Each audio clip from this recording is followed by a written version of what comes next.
science-based information in my YouTube channel. And today we will be discussing about psychology of time and how you can use your time more efficiently and how you can follow through your plans, and if you are procrastinating or avoiding certain things or having challenges with uh, pursuing your goals and changing the way you use your time and perceive your time, this webinar is for you. Today we are going to discuss how you can change a relationship with the time and how you can use your time more efficiently and how you can notice some errors or challenges that you are experiencing while using your time, and how you can help yourself if you are experiencing these challenges. Oftentimes, people have the same amount of time and hours. However, the way they use it is radically different. One feels, for instance, constantly behind, rushed, reactive. The other feels intentional, present, and uses their time more effectively. And the difference between the people is rarely about systems, it's about psychology, the way they relate to their time, the way they use their time, and how they are thinking about their future, and how they are protecting the present from demands of everything and everyone else. So tonight we will be discussing about mastering your time and about practical systems that can be used in order to use your time differently. And what are your goals from this session, from attending this session? If this session was really useful for you, what kind of change you would like to see? What would make these 30 minutes worth your time? What would you like to change, and what would you like to walk away with? Suppose that this webinar was exactly as you needed. What would you notice tomorrow? What exactly you need to change about the way you are perceiving and using your time? Psychology of time perception has different ways of explaining why people are using the time the way they use. And we will be also discussing about planning fallacy, why our time estimates are systematically wrong, and what are some errors in the way we perceive the time, and priority psychology, why do we what we do instead of what matters. And we also will be examining deep versus shallow work, protecting time for what counts, and I will be sharing some important tools that you can start applying from today. So, as we explored in previous sessions, time is not passively experienced, it's actively constructed by our brain, and this construction is highly influenced by attention, emotion, novelty, and meaning. So, the way we arrange our environments, the way we place our attention, focus, and our emotional wealth and thinking, perceiving the time are some factors that considerably impact the way we use it. And about prospective time estimation, how long we think things will take in the future is generally estimated. And about retrospective time perception, how long things felt as they passed, also highly influenced by emotional intensity and novelty. For instance, maybe you have noticed that if you are feeling sad and during difficult times, time goes very slowly, and if you are really enjoying your time, it can pass very fast, and you would like it to slow down, to have this time more. And therefore, according to these factors, the way we experience the time might considerably differ. And practical consequences, your intuitive time estimates are not reliable. Oftentimes, for instance, depending on our emotions, if we are in a good state of mood, it seems as if we can complete everything, we can do a lot of things, and there can be challenges with perceiving possible difficulties while doing certain tasks, and we think that we can finish it very fast. However, we forget to consider about possible challenges that might arise on the way, or possible other complications. And on the contrary, when we are too sad or upset, we might think that we cannot do anything, that we cannot complete it at all. So the first steps go through increasing your awareness about the way you approach your time, about what you think about your time, and about your plans, about your future. And noticing your thoughts is the first step towards creating change and changing your relationship with time perception, planning, and eventually using your time. So, what generally interrupts you that when you need to plan? What would you help on a low energy day? For instance, sometimes we think that we can complete something very fast, but as a result, especially towards the end of the day, maybe you have low energy and it might be difficult for you to complete certain tasks or do certain tasks, and that's where we forget about these possible challenges. So, for instance, if you become aware of this challenge, that oftentimes we miscalculate possible challenges, and if you consider what kind of challenges you have, for instance, if you will have a low energy, what else you can do, how you can cope with this differently, and finding solutions for the obstacles you might have is another step that can be applied in order to use your time more wisely and to be able to achieve the goals you are planning to achieve. So how will you know that you are overcommitting before burnout happens, for instance? Sometimes we have very high expectations on ourselves, and we are trying to complete a lot of things which causes burnout. So which strategies can we apply, or how we can use our time in order to avoid possible burnout or protect ourselves from burnout? So, as I have mentioned, the first step goes through increasing awareness of what obstacles you have while using your time, what challenges you have, what you want to change, what you want to be different. Would you like to do more, or would you like to be more productive, or on the contrary, maybe you want to start doing less things because you feel very tired. So it's important to set your goal either for this webinar or what kind of change you want to see within yourself, the way you relate to time and use your time. About planning fallacy, according to Daniel Kahneman and Amos Tversky's planning fallacy, people oftentimes systematically underestimate how long tasks will take, how many obstacles they might encounter, and they also overestimate the future motivation and energy. Oftentimes, people notice that in the middle of the way, while they are trying to achieve goals, they might feel unmotivated, burnout, they might feel exhausted. This is one of the obstacles that people might have while approaching their goals or trying to set their goals. So after noticing these errors, we can build our plans and build the way we use the time considering these challenges. For instance, what matters enough that you would still do it even on a low motivation day? Linking your plans with what matters and with your values, and asking about why, and using the reasons that are important for you while setting plans is one of ways of keeping motivation more sustainable and maintaining motivation. What small action would move you towards what matters for you today? So when we set too big goals and we are expecting a lot of things from ourselves, it can be difficult to achieve them, and our brains can perceive them as something as uncertain, and it can be difficult to achieve these goals. But when we set more specific and detailed goals and make it as small as possible, it's more likely that we would follow with the plans. How can you make success depend less on motivation and more on structure? So, as we have mentioned, first of all, thinking about your why, thinking about what matters for you exactly, and linking your plans, aligning with these values and importance for you is one of strategies. And what are some things that matter for you, even despite when you don't have energy or motivation? And setting your goals accordingly is one of ways of succeeding. What would consistent progress look like instead of perfect completion?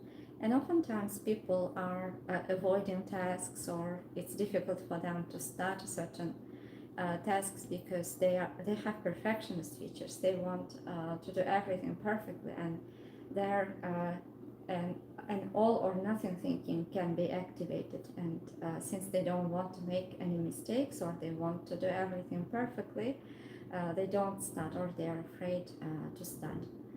So, if you are constantly avoiding or procrastinating, try to understand what's causing this avoidance. Is it perfectionism? Is it avoidance of feelings? And if these are feelings, try to notice which feelings arise just before you procrastinate, or maybe it's related with the way you approach yourself or with your identity.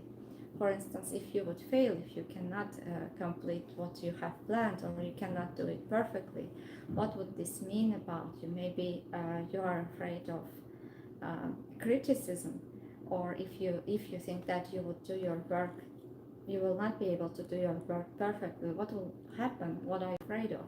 So when we become aware of these feelings, or and our thoughts and our perceptions, it gets easier to stop procrastinating and start doing, because at the point when we accept our feelings, their grasp over us decrease, and this creates psychological flexibility and freedom of action, and people are able to start and do things more freely and easily. So the fallacy happens when, even when people have accurate information about past similar tasks. For instance, imagine maybe you have perfectly calculated how long each task would take. However, even using the accurate information sometimes can cause fallacy, because new obstacles might arise.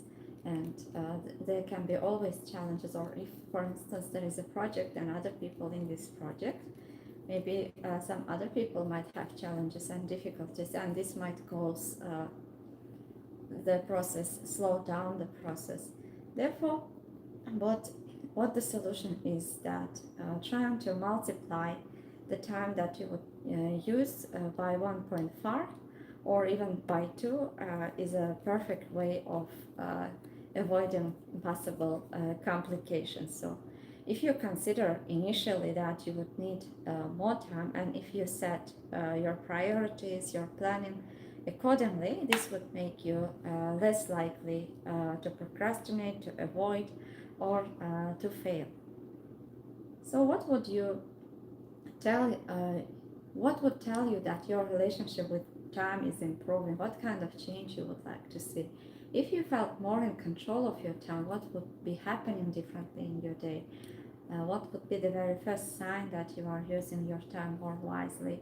And what small sign would show you that stress around time is decreasing? And which thoughts you have when you are thinking about time perception, about the way you use your time, which thoughts arise, which feelings arise, and what you would like to experience instead, and what were some situations when you were able to use your time wisely or the way that you want.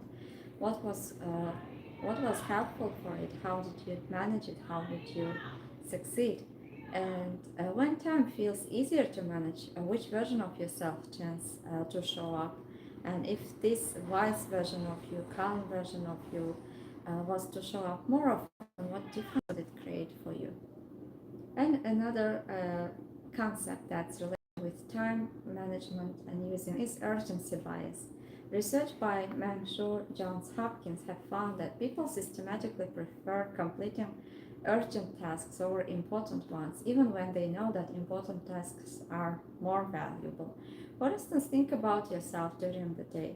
We are constantly trying to finish the tasks and things that feel urgent, and we are oftentimes procrastinating or avoiding things that are important. For instance, maybe you have long-term goals related with your health, with your career, or your relationships in different domains, but we prefer the urgent ones to important ones, and as a result, we are procrastinating more and more every day. And according to Eisenhower's insight, what's important is seldom urgent, and what's urgent is seldom important. So how can you turn important to an urgent one? This is one of the solutions that you can use. Try to set some tasks that you were avoiding or procrastinating that you think are important, but you had challenges with implementing these tasks, and try to think about ways of how to make them urgent. And at the moment when if you can succeed it, it's generally easier not to procrastinate, to decrease procrastination and to start doing things. And for instance, if you want to complete your assignment, uh, maybe this assignment is emotionally demanding, and maybe it's cognitively heavy, it's difficult to stay focused for a long time. Maybe there is a slow reward, or maybe the task and assignment is ambiguous and easy to postpone because nothing terrible happens today if you avoid it. So try to understand what's exactly causing you avoidance, and then you can take this problem and try to find solution for it. For instance, if you think that this task or assignment is emotionally demanding, what exactly is making it demanding? And maybe reminding about your why, or thinking of how to make it less stressful. And sometimes, for instance, combining demanding and exhausting tasks with something that you enjoy is one of ways of changing your relationship towards emotional reactions that might this task be causing. Or if it is cognitively heavy, maybe you have set two big goals, and then dividing it into smaller pieces, and setting smaller goals can be a way to solve it. Or if you think that the reward is low, think about what change can it create in long term, and maybe there are some other rewards or importance and meaning of it that you haven't thought about before.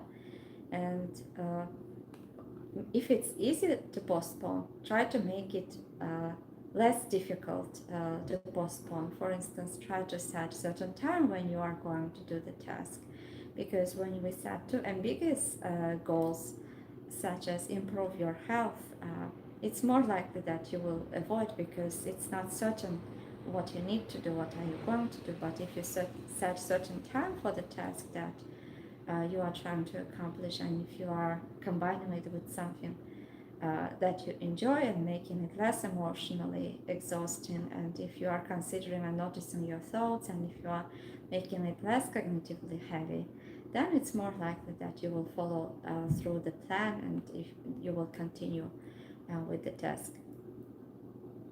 So automatically, generally, our nervous system shifts towards urgency, and solution is not just more discipline, is to understand what's causing procrastination, and converting the important into something that has immediacy, structure, emotional salience, and lower activation energy.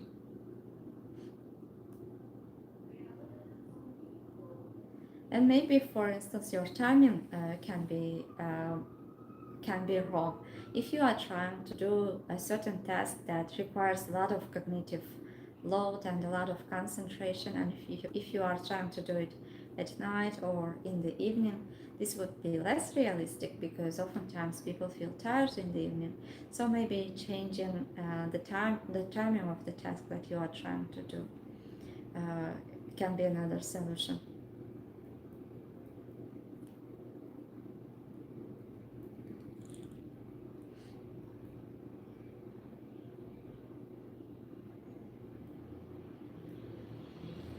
Also, what feelings you have while you are trying to complete the task.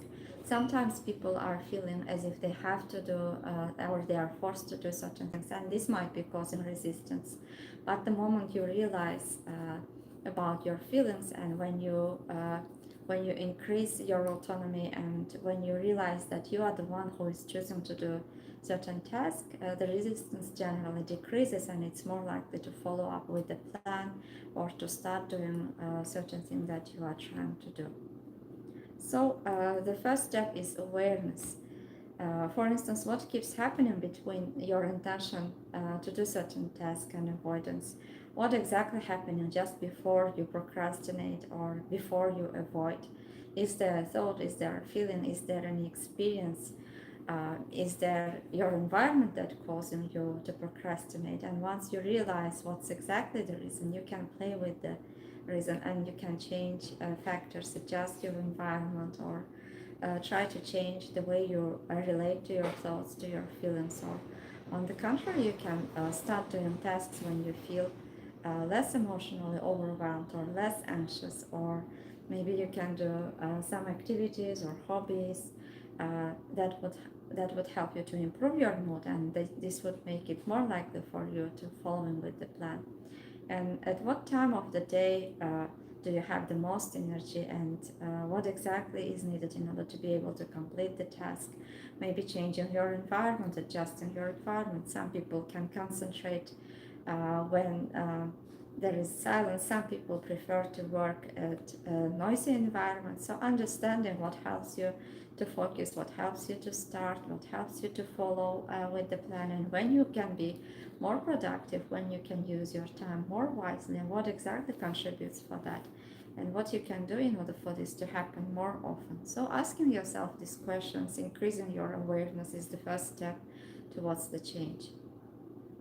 And flexibility. Sometimes we set too big goals, and they are ambiguous. And setting smaller goals, dividing it into smaller parts, and starting with a very small step and making it as close to the present moment as possible is another strategy, because when you start doing certain tasks right away from now, or when you set goals for today, this also creates a sense of urgency. But when you set a goal that you are going to pursue after 1 year, after months, this is less likely to happen, because this will not seem as urgent. And priority psychology. According to Eisenhower's metrics, the most psychologically sound prioritization framework includes 4 quadrants based on urgency and important. According to quadrant 1, the tasks are urgent and important. We tend to do them immediately. This can include crises, deadlines, genuine emergencies, and these are not optional, and we are generally doing it immediately. Imagine if you have a baby and it's constantly crying, it's always urgent to feed them, to take care of them, and other tasks would probably be left as a second priority. And quadrant 2 is not urgent but important tasks. We can schedule them deliberately. This includes long-term projects, relationship building, health, learning, and this is where generally procrastination happens more often, and they are highest value work lives, and where most people chronically underinvest. For instance, notice, do you have any long-term goals that you are trying to achieve? But generally, people continue to procrastinate or to avoid them, because the urgent tasks are given priority, and oftentimes these tasks and plans are left unnoticed, and people are procrastinating. And quadrant 3 includes urgent but not important tasks. This can be delegated or minimized, and however, these tasks consume a lot of our energy and time. For instance, this can include scrolling, reading news, interruptions, meetings, answering emails, text messages, or different distractions that we have during the day that we actually could delegate or we could minimize, but we are consuming a lot of our time for these things. So becoming aware of these tendencies and playing with them is the first step towards creating change of the way you use your energy and time. And quadrant 4 includes not urgent, not important tasks that can be eliminated. This also includes mindless scrolling and entertainment consumed unconsciously. And almost everyone spends too much time in quadrant 1 and 3, and urgent too little things in 2 that are proactive and important. And chronic shortage in quadrant 2 time is the source of most professional dissatisfaction, and the field where people complain the most. According to David Allen's Getting Things Done framework, it includes a practice that has strong psychological support, and this is a weekly review. So each week, setting a time for yourself where you are reviewing the way how you use your time and thinking about challenges you have with the time, and thinking about how you can dedicate time for certain things that you want to create in your life, that you want to change in your life. For instance, you can set fields where you would like to see the change. If it's related with your health, for instance, if you want to move more, if you want to be physically active, or if you want to have healthy food, then setting certain activities that would help you to improve that field, and being specific where exactly you are going to do this activity, at what time, and adjusting your environment, preparing things that you would need to do, and trying to make the plan realistic, sustainable, and measurable, and tracking your progress and writing down your obstacles that you faced and reviewing them weekly is one of efficient ways of using your time efficiently. And time blocking versus to-do list. Research by Kevin Coe and others on scheduling found that decisions made in advance uh, rather than during planning mode are more aligned with long-term values and priorities than decisions made in the moment during execution mode.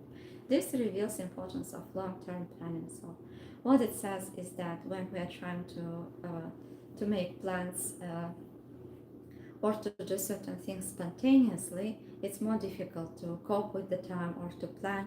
But when we are deciding how we are going to use our time in advance, it's more easier to follow up with the plans. And time blocking, assigning specific tasks to specific time slots rather than just listing tasks.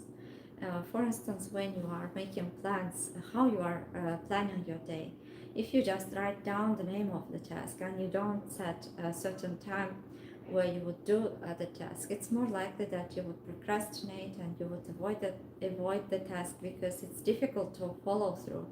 Your mind would get scattered about the time. It will try to decide about the time. There might be feelings of confusion, anxiety because of decision fatigue or cognitive load.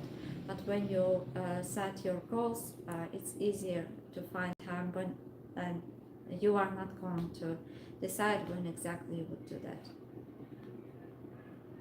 And also setting intentions and thinking about possible obstacles you might encounter and planning in advance. For instance, if this challenge appears, how I can respond to this challenge, how I can solve this challenge is another strategy you can use if you want to use your time more efficiently. So what kind of intentions you can use if you want to use your time more wisely? The first of them is habit linking. Starting tasks with another habit that you have already developed. For instance, maybe you are drinking coffee every day at 1 o'clock, then you can set another habit.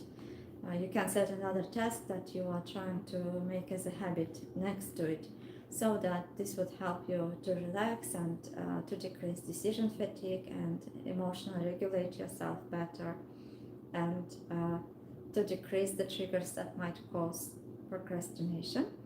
And the second one is energy-based intention. Since you mentioned evening exhaustions, for instance, if you feel exhausted or tired in the evenings, you can set intentions accordingly and do the tasks that require a lot of your energy and efforts in the morning or at times when you feel the most energized. And there can be anti-procrastination intentions.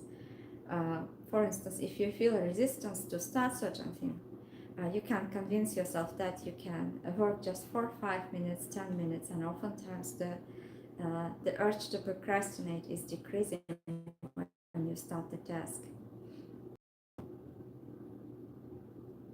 For instance, you can write down if you would feel anxiety or if you would feel overwhelmed. You will be reading a book, just one page of the book or just 2 pages of the book. And so creating plans and thinking about possible challenges in advance is one of strategies that decreases procrastination and that makes easier for you use your time in the way that you want.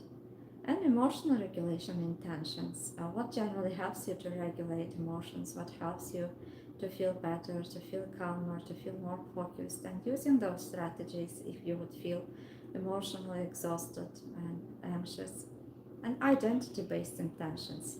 Each morning, for instance, deciding that you would act like someone uh, who takes their writing or reading seriously, who wants to become someone who is disciplined, who is contributing to society.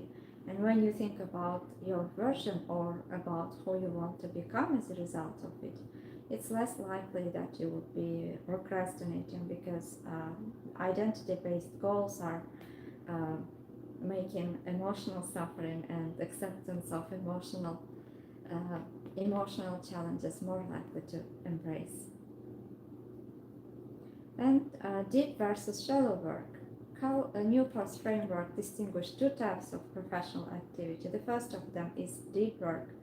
It includes cognitively demanding tasks performed in a state of focus, distraction-free concentration that pushes capabilities to their limit. And this produces new value and it's hard to replicate and the work that actually moves the needle. For instance, this can be included into the state of flow when people are able to concentrate, to focus fully and to be productive and to study for a long period of times or to work. And there is a shallow work where which ones are not cognitively demanding and logistical tasks often performed while distracted. This can include answering to emails, administrative tasks, routine meetings. This can be necessary but not where the value is created. And according to Newport's observation, most knowledge workers spend the majority of their time in shallow work while performing deep work in the scattered minutes between distractions. And this backwards and this is one of challenges of using your time efficiently. And deep work equation. High quality work produced is equal to time spent multiplied by intensity of focus.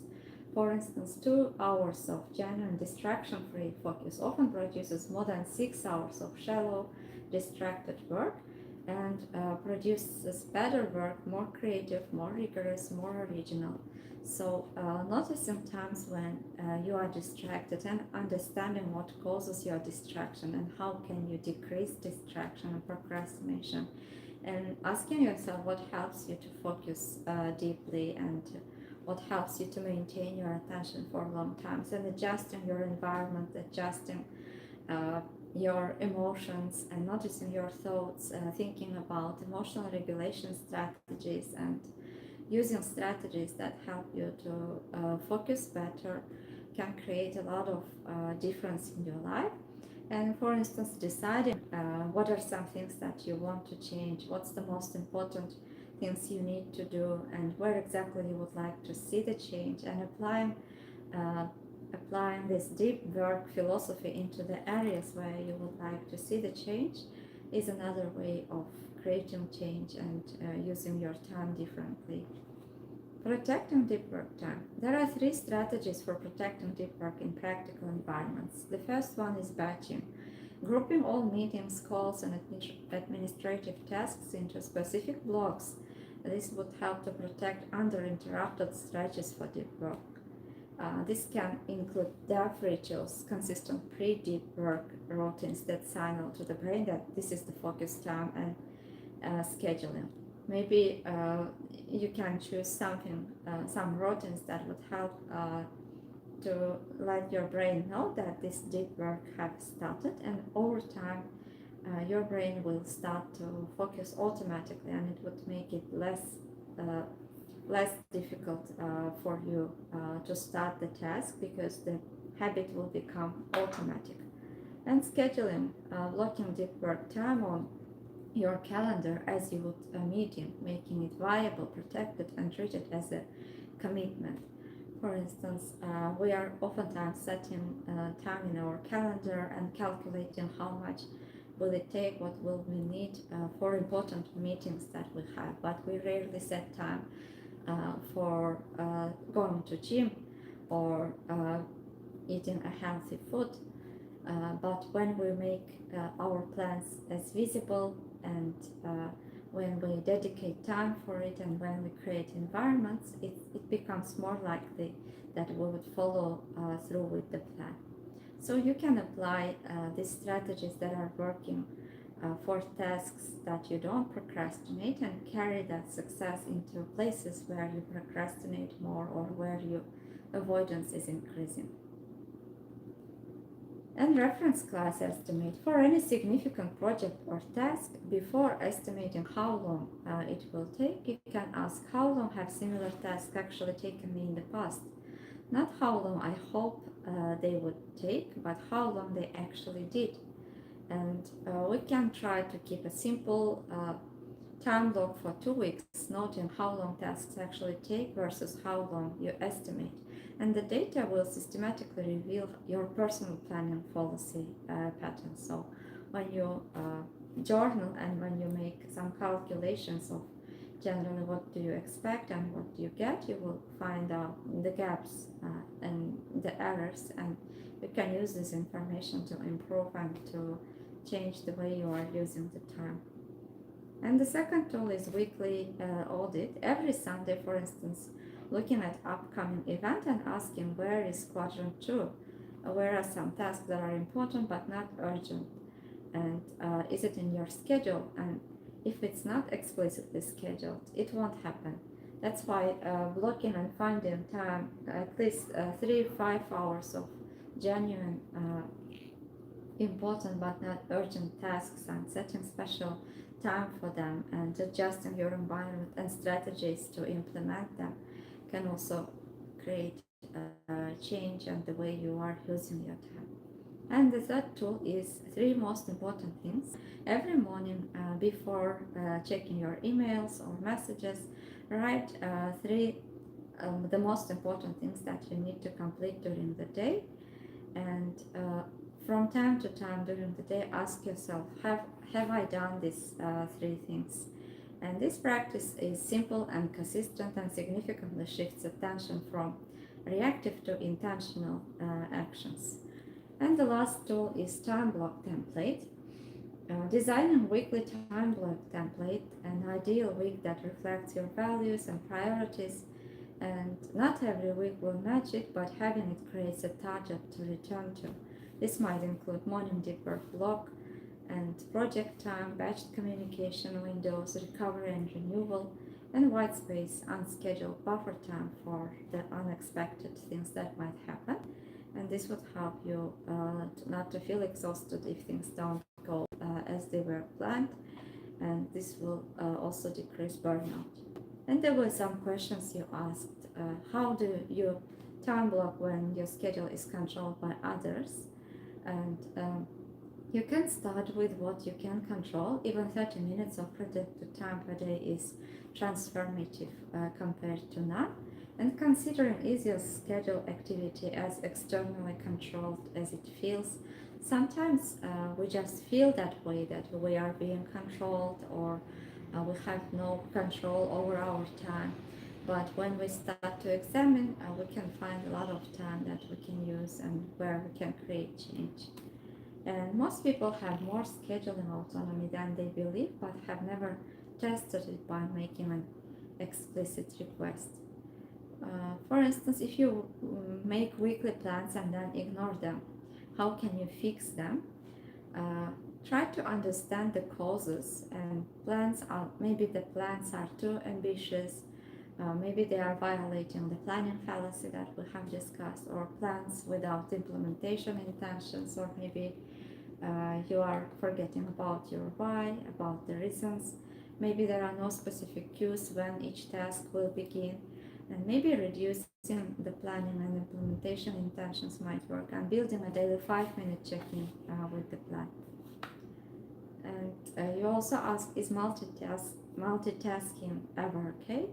You can use it for simple activities such as folding the laundry and talking, or listening to podcasts and walking. But for anything that requires a lot of cognitive task, cognitive overload, multitasking is not being productive, and it considerably decreases productivity and efficiency of the work, quality of the work. So we have discussed about time, how time perception is constructed and systematically biased. We examined how our thoughts, emotions can considerably change the way we perceive the time, and we examined some biases and cognitive errors that we might have regarding the time management. And we examined the urgency bias that pulls us away from what matters, and Eisenhower's matrix that revealed that chronic underinvestment in quadrant 2 regarding the tasks that feel not urgent but important. And we also examined which strategies we can use to decrease procrastination and to use our time more efficiently. And time management is not always about the time, but oftentimes it's about emotional regulation or changing the way we relate to the time, about the thoughts that we have about the time, and about lack of strategies that we use. Maybe we are setting to wait plans and they are not certain, and maybe we are lacking cues, we are not thinking about the reason. And we have shared a lot of strategies that you can try and apply if you are procrastinating or you think that you're not using your time efficiently. Don't forget to like, subscribe, and share if you think that anyone would benefit from this webinar. And if you have any questions, don't forget to leave your questions in the comments. See you in the next videos, and take good care of yourself.